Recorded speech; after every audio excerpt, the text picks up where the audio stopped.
Welcome everyone to the Coaster Spot. We're going to do a full park update of Hurricane Harbor. The park's been open for about a month now. It is Juneteenth holiday, and I was expecting Lazy River to open today. Unfortunately, it's not. The water park was packed, parked all the way to the grass. Not happy about that. That sucks. We'll show you the updates.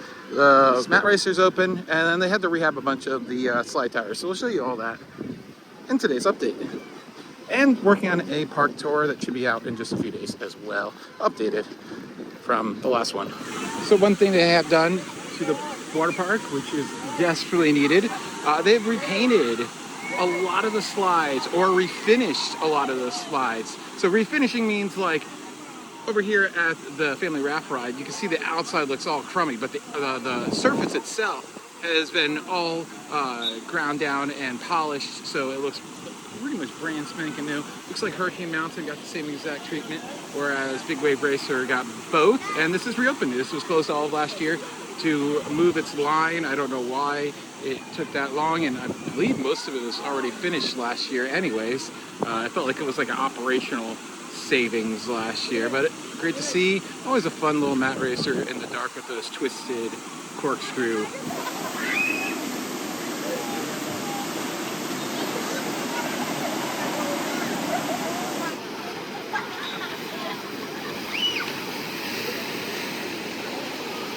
Looks like a bunch of the signature has been replaced.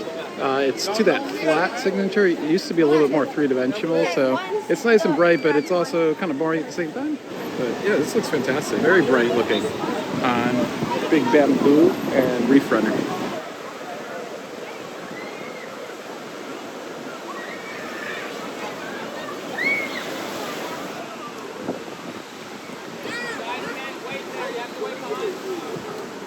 Seems like they've added a bunch of seating right here where people used to stand, which is great for people to wait. They also have it over here, but people still go beyond the rope we're not supposed to go, which is just crazy. Yeah, over here, this looks fantastic and bright and colorful on the exposed slides, the ones that aren't in the dark. Hopefully they repair the rest of it. Also, we'll probably be able to see it better on other slides, but almost all of the slide decks on top there, the top deck, almost all of them had to be replaced this past off season, which makes sense because other than this one was built in 2001, so pretty much the same time as other water slides were built in 2000. Tornado was built a bit later, but they're all the same age, and they all had to have their decks replaced because I think the steel underneath the concrete probably rotted out and was probably a structural issue. So they had to do all of them over again this year, and one of them is not quite done yet, and we'll show you that. Oops, somebody lost their tube. And unfortunately, the water effects are not working on the orange and blue. I feel like I remember them working recently for a minute, but they've been all broken for a long time. And here is Bada Bing, Bada Bang, Bada Boom. And as you can see, this one looks very nice and bright, the inside and out. Probably didn't do much on the inside other than resurface it, because if you don't resurface the inside of it and keep the maintenance up on it, you actually damage the fiberglass. So it actually has to be kept up, not even just appearance-wise, but also just the longevity of the water slide. Love this one. Unfortunately today the lines are terrible. I came here just to do the Lazy River. Apparently it's about the clarity today, and it's not clear enough in there, so they can't see the bottom good enough. There is staff along the entire river, so I kind of believe them, but that's annoying. Well, the Lazy River is open, so we're gonna do the thing where we don't enter in the most popular entrance and go over and take a loop around the entire park and get in over by the most unpopular one. I love this. This is a brand new sign. I love that it's not just a printed sign like some of the other signs. It's actually a cloth sign. Looks absolutely fantastic. Park needs so much more of this. So happy Lazy River is open. But there's the boring sign that I'm talking about. It's still a cool design. I just wish it wasn't just printed in flat, like all the Great Adventure signs. And then the print quality's better than it used to be, but not the greatest. Also looks like Tornado might have gotten a little bit of work done as well, but you can see very closely there is something very wrong with the falls. Looks like they've added this little barrier to kind of limit access to the pool that I cannot remember the name of currently, but that sucks. Probably a blown out diaper or accident of some sort. It happens all the time because people don't put their kids in the proper swim diapers. There is the falls, Dramino, something something, and something something. I forget all three of them. But you can see that the two enclosed ones look great. The drop one definitely needs some work to make it brighter because it looks out of place, first of all. But I think they're just trying to work on getting this open. There is a crane right behind it that wasn't there yesterday. So they're definitely working on getting this open. Ooh, whoa, that's a lot of work to do. I don't know if the other slide towers needed it as well, but even the stairs are gone. So that's a lot of work. Yeah, this is very common for water slides, for the stairs to get rotted out further than the actual lifespan of the tubes themselves. So not all that crazy at all. Like Dorney Park, the Aquablast tower was replaced like a few years ago. Yeah, water corrodes everything. And also, Great Adventure always seems to have very leaky pipes, so that probably didn't help. But it also just leaks down from the starting pool, and when people get in, it splashes and all that stuff. So very corrosive. Ooh. That's a lot of work to do. There are no stairs. That's crazy. Roini Cannonball and Geronimo. There you go. I like how they're color-coded, so now you know exactly which one is which. I don't know if it was that way or it was not as evident or faded. Again, I hate the flat signs, though. They're great designs, but they just look so cheap because they're like that foam board, basically. You see this more for like indoor signs, not outdoor signs. I don't know.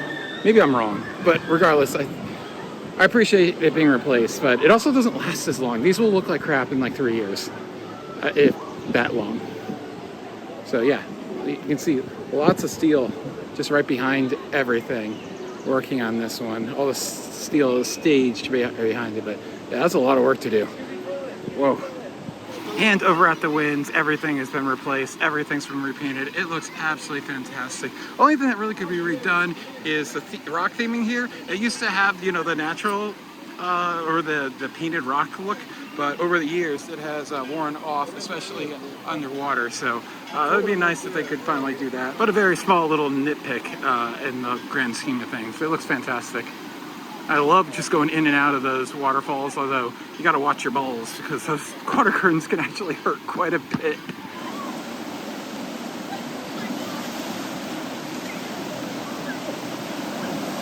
And pro tip, this could either have the longest or the shortest line.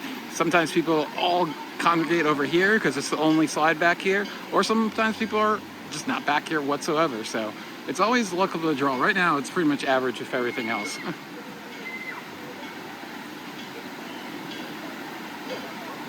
They also seem to staff it properly, so you just constantly see people. Where Hurricane Mountain, they only have 2 people for 6 slides. Over here, they have 2 people for 4 slides. So the capacity isn't that much different, despite that Hurricane Mountain having the toboggan that can hold, I believe, up to 4 passengers. So, and this is where the water coaster should go, right over here. One could hope. All right, my hack of coming over here to the least popular entrance always works. There are people, but they're not ridiculous amounts of people.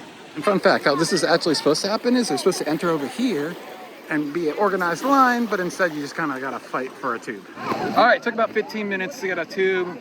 I had to basically let some people go because they just had no class and it wasn't worth fighting with them. But then some kid at the last second tried to take my tube from me. And I was like, hell no.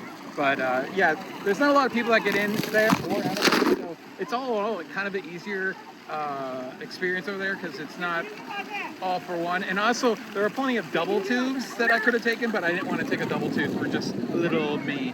So got about 45 minutes, should get around like 3 times before I head over for Granny's and get that meatloaf again because it was amazing. And that's going to be it from Six Flags Hurricane Harbor. I probably am not going to do another update. There's really not much update yet on the water park.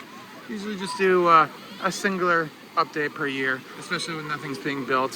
Hopefully a water coaster comes at some point. I've been saying that forever, but not the one that they built at Kings Island because that has a water coaster feature, not a full-on water coaster. But yeah, had a fun time. Got in the lazy river and went around 3 times. It's about 15 minutes per lap and had a great time. Now I'm gonna go over a Great Adventure and always follow me on Instagram because I always post updates every time I go and little things, and then I post full updates every few weeks. Thanks for watching. This has been Alex for The Coaster Spot. Look out for the full park tour that filmed last year, but will be up to date because nothing's really changed over here other than some signature that you saw and rehabs. Bye.